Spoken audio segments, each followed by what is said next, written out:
দশম শ্রেণীর ছাত্রছাত্রীদের জন্য আজকের এই ভিডিওতে শচীন্দ্রনাথ সেনগুপ্তের লেখা সিরাজদৌলা পাঠ্য নাটকটি নিয়ে আমরা লাইন ধরে ধরে আলোচনা পরিবেশন করব। এখনই সাবস্ক্রাইব করো সম্রাট এক্সক্লুসিভ চ্যানেলটিকে এবং পাশে বেল আইকনে ক্লিক করো আমাদের সমস্ত নোট, সাজেশন এবং টিপস সবার আগে পাওয়ার জন্য। নাটকের শুরুতেই লেখা স্থান দরবার কক্ষ অর্থাৎ রাজ দরবার। নবাব সিরাজের দরবার হচ্ছে এই নাটকের স্থান। সিরাজ সিংহাসনে উপবিষ্ট মানে বসে আছেন।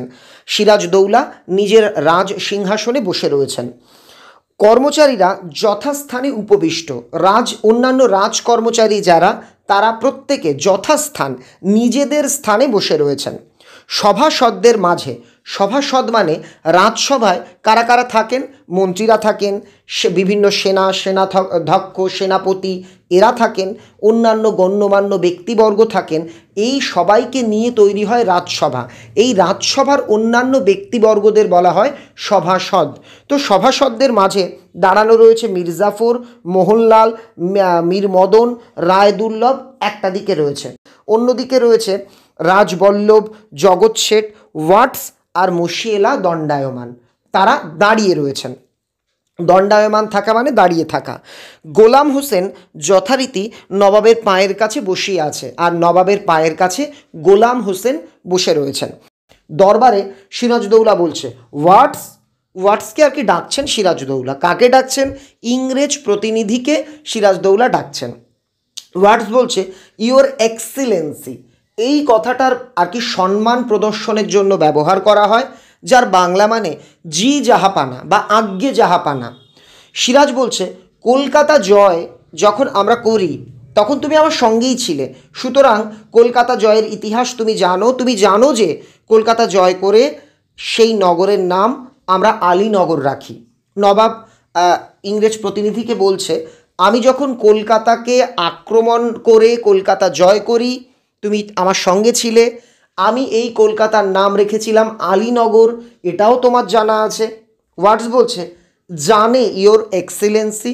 যেহেতু ইনি ইংরেজ প্রতিনিধি, ভালো বাংলা বলতে পারেন না, তাই তিনি বোঝাতে চেয়েছেন জানি জাহাপানা। সিরাজ বলছে আলীনগরে তোমাদের কোম্পানির সঙ্গে যে সন্ধি হয় তার শর্তও তোমার জানা আছে। আসলে তোমরা যখন ইতিহাসে একটু যদি পড়ো তোমরা জানো যে সিরাজদৌলার সঙ্গে ইংরেজদের আলীনগরে একটা চুক্তি হয়েছিল, যেখানে সিরাজকে অনেকগুলো কঠোর সিদ্ধান্ত মেনে নিতে হয়েছিল। ইংরেজদের চাপের কাছে একটু হলেও নতি স্বীকার করতে হয়েছিল।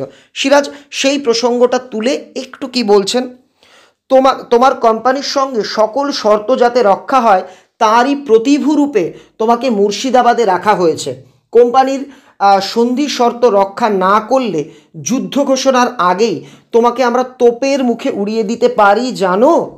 সিরাজ ওয়াটসকে বলছে তোমার কোম্পানির সঙ্গে আমার যে চুক্তি হয়েছে, যে ফয়সালা হয়েছে, সেটা যাতে ঠিকঠাকভাবে আমরা দুপক্ষই পালন করে চলি, তার প্রতিভূরূপে তোমাদের কোম্পানি তাই প্রতিভূরূপে তোমাকে আমার দরবারে থাকতে বলেছে বা থাকার নির্দেশ দিয়েছে। এবার প্রশ্ন, প্রতিভূ কথার মানে কি? প্রতিভূ কথার অর্থ দুটো হয়, এক প্রতিনিধি আর দুই হচ্ছে জিম্মা। জিম্মা মানে ধরো তুমি তোমার মোবাইলটা কারো কাছে জিম্মা রেখে তার কাছ থেকে 500 টাকা ধার নিলে, এটাকে বলা হয় আর কি জিম্মা। তো বলছে তোমার কোম্পানি তোমাকে প্রতিনিধি হিসাবে আমার কাছে জিম্মা রেখেছে যে আমরা যাতে দু তরফেরই সমস্ত শর্ত সন্ধির সমস্ত নিয়ম মেনে চলি। কিন্তু তুমি যদি অন্যায় করো, তুমি যদি তোমার সন্ধি ভঙ্গ করো, তুমি যদি তোমার চুক্তি ভঙ্গ করো, তাহলে কিন্তু আমার কোনো কিছু জানানো লাগবে না, যুদ্ধ ঘোষণা করা লাগবে না, আমি কিন্তু ব্যক্তিগত ইচ্ছেতেই তোমাকে তোপের মুখে উড়িয়ে দিতে পারি, তোমাকে হত্যা করতে পারি। তুমি যদি শর্ত উল্লঙ্ঘন করো তুমি কিন্তু মারা পড়বে। ওয়াটস বলছে জানে ইওর এক্সেলেন্সি। ওয়াটস বলছে আমি জানি তো জাহাপানা। সিরাজ তুমি প্রস্তুত হও। সিরাজ বলছে তাহলে তুমি মরার জন্য প্রস্তুত হও। ওয়াটস বলছে আমি জানিলাম না আমাদের অপরাধ।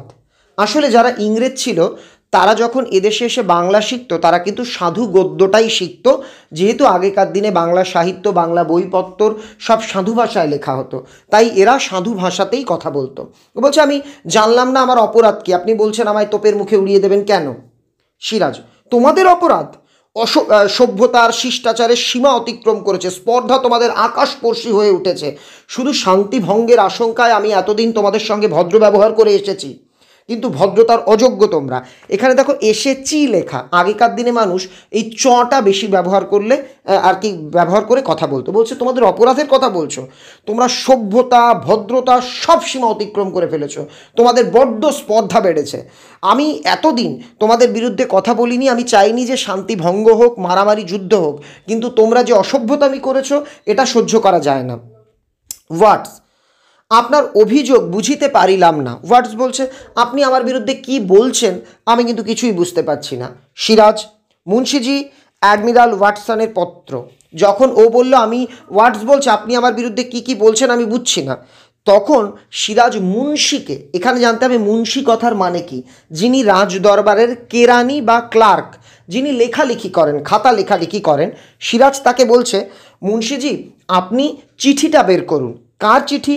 Admiral Watson. তোমরা একটা জিনিস কিন্তু অনেকে গুলিয়ে ফেলো, এই ওয়াটস আর অ্যাডমিরাল ওয়াটসন দুজন কিন্তু আলাদা। ওয়াটস একটা লোক, ওয়াটসন একটা লোক। অ্যাডমিরাল মানে কি? নৌসেনাধ্যক্ষ। এখানে ইংরেজদের নৌসেনাপতি অ্যাডমিরাল ওয়াটসনের কথা বলা হয়েছে।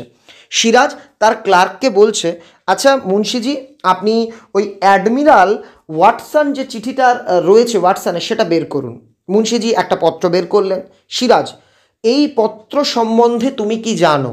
এই লাইনটা বইয়ে আন্ডারলাইন করবে। সিরাজ ওয়াটসকে বলছে এই চিঠিটা সম্পর্কে তুমি কি জানো? মুন্সি ওয়াটসকে পত্রটা দিল, ওয়াটস চিঠিটা পড়ছে। সিরাজ বলল অতটা পড়ে লাভ নেই, শেষের দিকটায় পড়ুন। সিরাজ বলছে যে এই পুরো চিঠিটা ইংরেজিতে পড়ার দরকার নেই, শেষের দিকটায় দেখুন কি লেখা আছে, পড়ুন।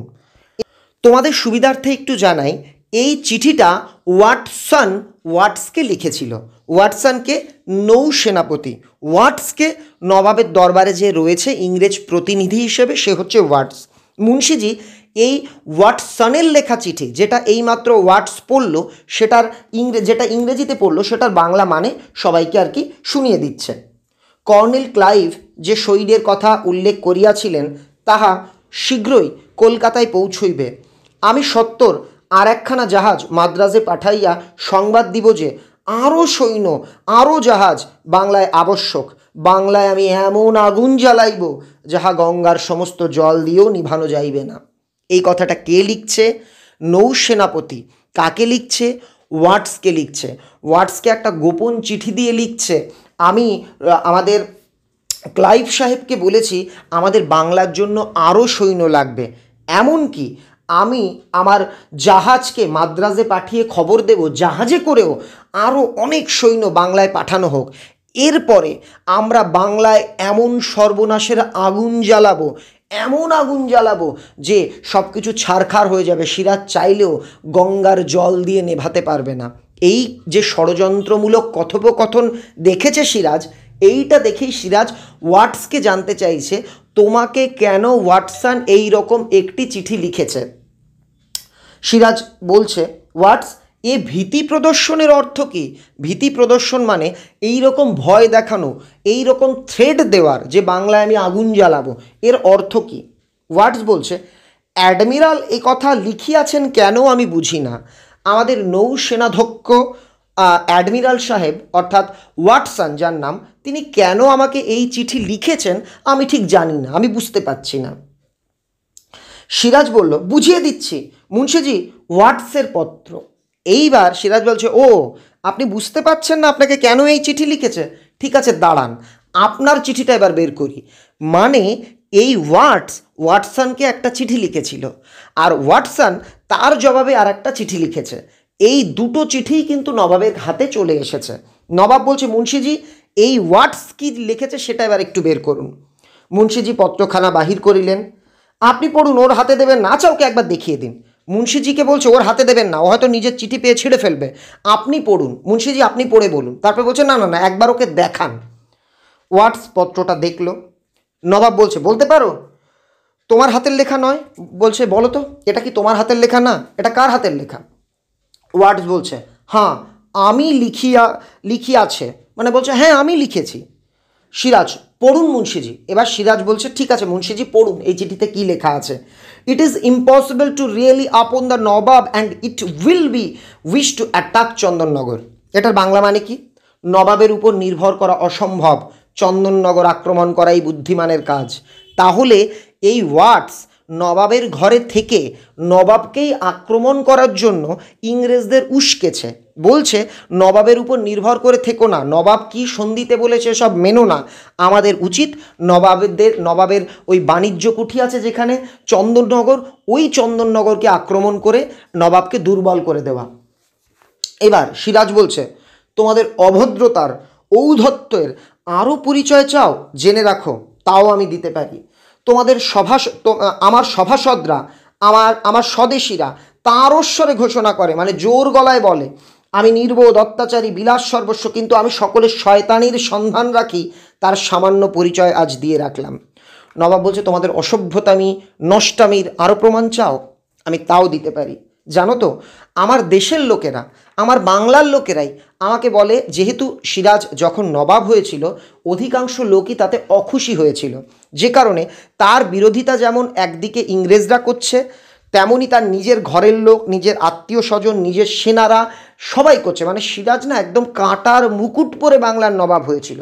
তো বলছে আমার দেশের লোকরাই আমাকে বলে আমি নাকি নির্বোধ, অত্যাচারী, কিন্তু মনে রাখবে আমি সবার সমস্ত শয়তানির যে হিসেব রাখি, সমস্ত শয়তানির যে এভিডেন্স আমার কাছে আছে, তার একটা প্রমাণ দিলাম। তুমি ওয়াটস, তুমি আমারই দরবারে স্থান পেয়ে আমার সভাসদদের আমারই বিরুদ্ধে উত্তেজিত করো।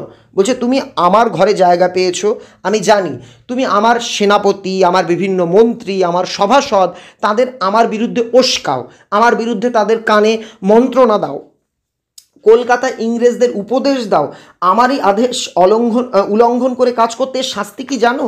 বলছে তুমি ইংরেজদের অ্যাডভাইস দিচ্ছ, উপদেশ দিচ্ছ আমার আদেশ অমান্য করে মানে চন্দননগর আক্রমণ করতে, তুমি জানো এর শাস্তি কি? ওয়ার্ডস বলছে পানিশ মি, আমাকে শাস্তি দিন। ঠিক আছে আমার শাস্তি দিন। ইউর এক্সেলেন্সি, জাহাপানা আপনি আমার শাস্তি দিন। ইফ ইউ উইল, যদি আপনি এটা করেন, যদি আপনি আমায় শাস্তি দেন, আই ক্যান অনলি সে, আমি শুধুমাত্র এটুকু, আই ক্যান আমি পারি, অনলি মানে শুধুমাত্র সে বলতে, আমি এটুকুই বলতে পারি যে I have done my duty, done my duty, আমি আমার ডিউটি পালন করেছি, আমি আমার কর্তব্য পালন করেছি। সিরাজ, এই মুহূর্তে তুমি আমার দরবার ত্যাগ করো, ভবিষ্যতে আর কখনো এ দরবারে তুমি স্থান পাবে না, তুমি এক্ষুনি আমার দরবার থেকে দূর হয়ে যাও, ভবিষ্যতে কোনোদিনও এই দরবারে আমি তোমাকে স্থান দেব না। তোমার কোম্পানি যদি, অর্থাৎ ইস্ট ইন্ডিয়া কোম্পানি যদি সদ্ব্যবহার দিয়ে আমাকে আবার খুশি করতে পারে, তাহলে কোম্পানির প্রতিনিধি হিসেবে কোনো সচ্চরিত্র ইংরেজকে আমি দরবারে স্থান দেব, তোমাকে নয়, তা এখনই নয়, যাও।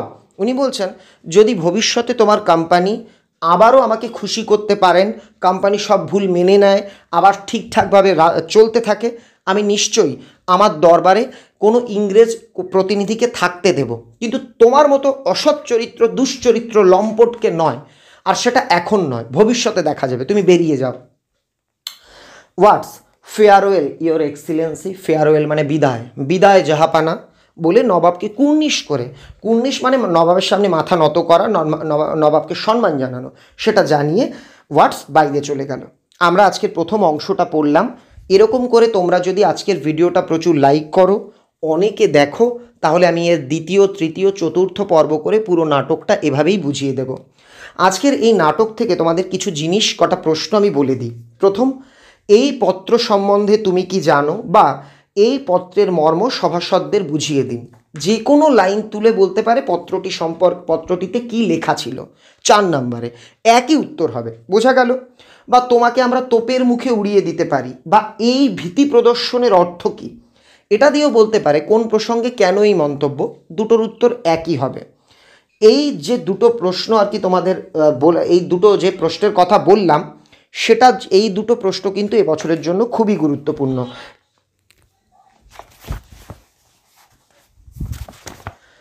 এই যে দুটো প্রশ্নের কথা বললাম, এই দুটো প্রশ্নই কিন্তু এবছরের জন্য খুব গুরুত্বপূর্ণ, কাজেই এই অংশটা খুব ভালো করে পড়বে। এবার নবাব ইংরেজ প্রতিনিধিকে তাড়িয়ে দেওয়ার পর ফরাসি প্রতিনিধির সঙ্গে নিজের বাক্যালাপ করেন। কি বলেন সেটা আগামী ভিডিওতে আমি তোমাদের অবশ্যই বুঝিয়ে দেবো। তোমাদের জন্য রয়েছে একটা বিশেষ আনন্দের সংবাদ। তোমরা স্ক্রিনে দেখতে পাচ্ছ মাধ্যমিক পরীক্ষার্থীদের জন্য আমার লেখা বাংলা সাজেশন বই সম্রাট এক্সক্লুসিভ সাজেশন বইটি প্রকাশিত হয়েছে মৌলিক লাইব্রেরির তরফ থেকে। স্ক্রিনের বইটি গত বছরের বই অর্থাৎ 2020 সালের বই। 2021 সালের জন্য অর্থাৎ তোমাদের জন্য আমার লেখা নতুন সাজেশন বইটি কিন্তু প্রকাশের কাজ প্রায় শেষ। যেহেতু লকডাউন চলছে, ট্রেন বাস বন্ধ, একই সঙ্গে শোনা যাচ্ছে সিলেবাসকে আরেকটু কমানো হতে পারে, তাই আমরা আমাদের বইটি প্রকাশের কাজ একটু বিলম্বিত করছি। আশা করা যাচ্ছে আগামী 1 থেকে 1.5 মাসের মধ্যেই উত্তরসহ এই সম্পূর্ণ সাজেশন বইটি তুমি তোমার বাড়ির পাশের দোকানেই পেয়ে যাবে। আমাদের এই বই পশ্চিমবঙ্গের যে কোনো প্রান্তের, যে কোনো গ্রামের, যে কোনো নিকটবর্তী বইয়ের দোকানেই কিন্তু পাওয়া যাবে। একই সঙ্গে ভারতবর্ষের যে কোনো পিনকোড থেকে অর্ডার করলে ফ্লিপকার্টের মাধ্যমে বই পাওয়া যাবে। যখন বইটি প্রকাশিত হবে তারপর ফ্লিপকার্টে কিন্তু বইটা আসবে, তার আগে খুঁজলে পাওয়া যাবে না।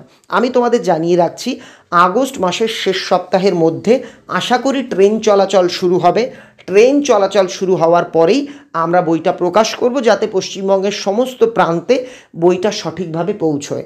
এই বইয়ে শুধুমাত্র বড় প্রশ্ন ছোট প্রশ্নের উত্তর নয়, যেমন মানে A to Z সব কিছু করে দেওয়া আছে। খাতা সাজানোর নিয়ম, খাতা কেমনভাবে রিভিশন দেবে, পরীক্ষার টাইম ম্যানেজমেন্ট, পড়া মনে রাখার কৌশল, ব্যাকরণের কৌশল, ব্যাকরণের গুরুত্বপূর্ণ প্রশ্ন, রচনা লেখার নিয়ম, বঙ্গানুবাদের গুরুত্বপূর্ণ প্রশ্ন উত্তর, বঙ্গানুবাদ লেখার নিয়ম, মানে A to Z সব কিছু উত্তর সহ কমপ্লিট একটা প্যাকেজ হচ্ছে আমাদের এই বই। আর বইটি তুমি ভীষণ কম মূল্যে তোমার নিকটবর্তী বইয়ের দোকানে পাবে। বইটির দাম দোকান থেকে ডিসকাউন্ট দেওয়ার পর যতদূর জানা যাচ্ছে 60 থেকে 70 টাকার মধ্যেই তোমরা কিন্তু সংগ্রহ করে নিতে পারবে। কাজেই বইটি সংগ্রহের জন্য সবাইকে আমন্ত্রণ জানাই। আর যারা প্রতি মুহূর্তে বইটির ব্যাপারে জানতে চেয়ে আমাকে উৎসাহিত করছো, তাদের জন্য অনেক অনেক শুভেচ্ছা রইল। ধন্যবাদ।